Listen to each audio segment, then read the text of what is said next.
Lors de sa dernière allocution, Emmanuel Macron a fait savoir que la réouverture des restaurants et des bars serait autorisée à partir du 20 janvier 2021 si le nombre de contaminations demeure en dessous de 5000 cas par jour.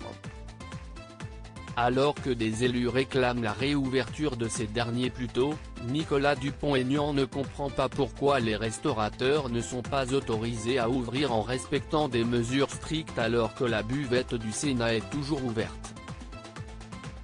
Un traitement de faveur? Pas du tout. Les règles sont les mêmes que pour les autres structures de restauration collective en entreprise. Il a été indiqué à LCI, depuis le début du second confinement, les sites de restauration de l'Assemblée sont maintenus ouverts. Et pour cause, les réunions et séances publiques à l'Assemblée nationale se font en présence de nombreuses personnes qui n'ont aucune solution de restauration aux alentours.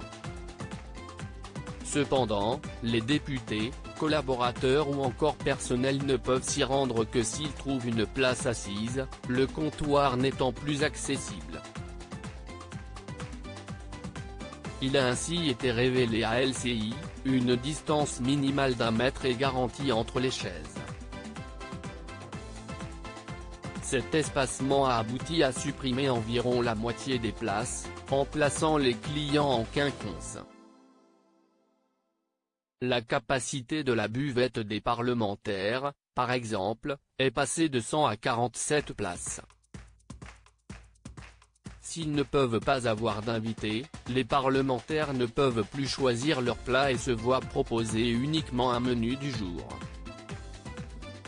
Il n'y a pas de distinction alors que le décret du 29 octobre 2020 encadre la réouverture des établissements de restauration collective sous contrat, il a été assuré qu'il n'y avait pas de distinction.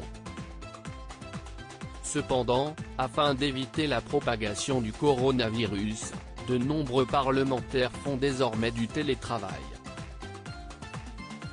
Seuls ceux qui sont tenus de se rendre à l'Assemblée ou au Sénat disposent des services de restauration.